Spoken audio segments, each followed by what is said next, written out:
Hello दोस्तों, कैसे हैं आप लोग। हमारी आज की कहानी का नाम है सहन शक्ति।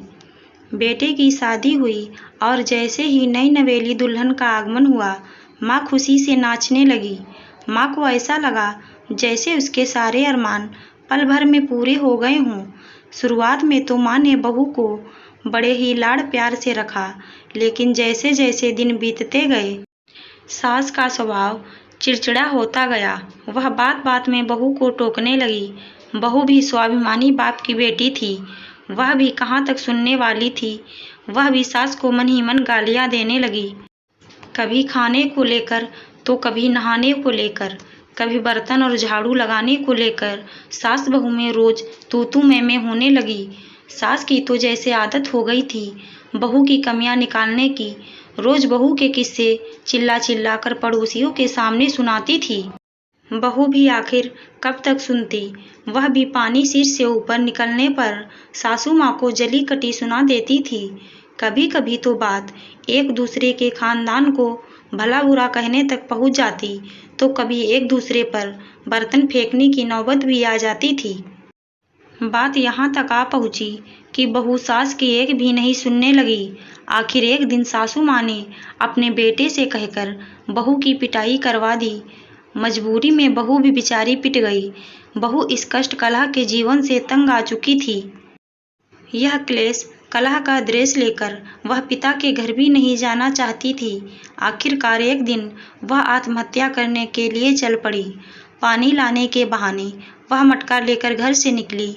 नदी किनारे पहुंचकर उसने मटका एक जगह रखा और तेज जल प्रवाह की ओर बढ़ने लगी। वह जल की तेज धाराओं में गिरकर अपना जीवन नष्ट करने वाली ही थी कि पीछे से किसी ने पकड़ लिया। जब उसने पीछे मुड़कर देखा तो वह स्तब्ध रह गई। वह रक्षक एक बूढ़ा साधु था। साधु कुछ पूछता उससे पहले ही वह फूट फूट कर रोने लगी। साधु ने कहा, बेटी क्या बात है, क्यों अपने अमूल्य जीवन को नष्ट करने जा रही थी।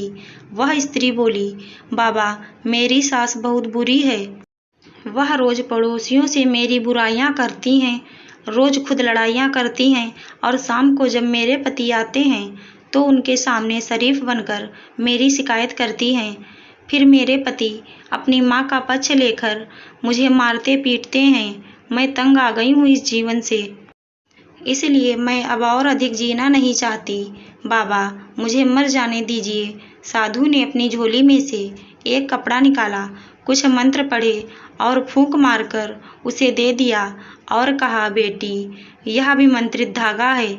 जब भी सास बोले यह धागा अपने दांतों से दबाकर रखना और सास जो आदेश दे उनकी बात मान लेना। कुछ ही दिनों में तुम्हारी सास पड़ोसियों से तुम्हारी प्रशंसा करेगी। बहू ने सोचा कि बाबा ने आशीर्वाद दिया है तो ऐसा ही होगा। उसने धागा हाथ में बांध लिया और मटका पानी से भरकर चली गई। घर पहुंची तो देर से आने के कारण सास ने फिर से अपना राग अलापना शुरू कर दिया। बहू ने मटका नीचे रखा और वह धागा दांतों से दबाकर अपना काम करने लगी। जब बहू की ओर से कोई प्रतिकार नहीं आया तो सास भी चुप हो गई। अब केवल सास चिल्लाती थी। बहू तो साधु के अनुसार वह धागा दांतों से दबाकर अपना काम करती रहती थी। अब सास ज़्यादा बोल नहीं पाती थी क्योंकि साधु का दिया धागा आग में पानी की तरह काम कर रहा था। जब सास पड़ोसियों के सामने बहू को बेवजह भला बुरा कहने लगती तो पड़ोसी सास को ही दोषी मानते और उससे बोलते, अरे ओ अम्मा इतनी भी क्या जलती हो अपनी भोली भाली बहू से, बुढ़ापे में यही तुम्हारी सेवा करेगी। लोगों की बातों का बुढ़िया पर असर हुआ। तभी एक दिन बुढ़िया आंगन में फिसल कर गिर गई और उसके पैर में मोच आ गई। बेचारी बहू ने जब तक वह ठीक नहीं हुई उसकी सेवा की। अब बुढ़िया को अपनी गलती का एहसास हो गया। अब वह पड़ोसियों से अपनी बहू की तारीफ करने लगी। एक दिन वह साधु गांव में आया। भिक्षा के लिए वह साधु बाबा उस स्त्री के द्वार पर भी आए जिसको उन्होंने धागा दिया। स्त्री ने देखते ही साधु को पहचान लिया और उनको बहुत बहुत धन्यवाद कहते हुए प्रणाम करने लगी और बोली, बाबा आपने चमत्कार कर दिया। मेरी सास अब पूरी तरह से मेरे अनुकूल हैं। साधु ने हंसते हुए कहा, बेटी, इसमें मेरा कोई चमत्कार नहीं, सब तेरी सहनशीलता का परिणाम है। मैंने तो केवल तुझे सहनशीलता बनाने का सूत्र दिया था। उस धागे को दांतों में दबाने से तुम कुछ बोल नहीं सकती थी, और तुम्हारे नहीं बोलने से सास कब तक बोलती। जब दो लड़ते हैं तो गलती दोनों की होती है। तूने अपनी गलती सुधार ली, उसे भी अपनी गलती सुधारनी ही थी। आशा करती हूँ दोस्तों आपको हमारी कहानी ज़रूर अच्छी लगी होगी। धन्यवाद।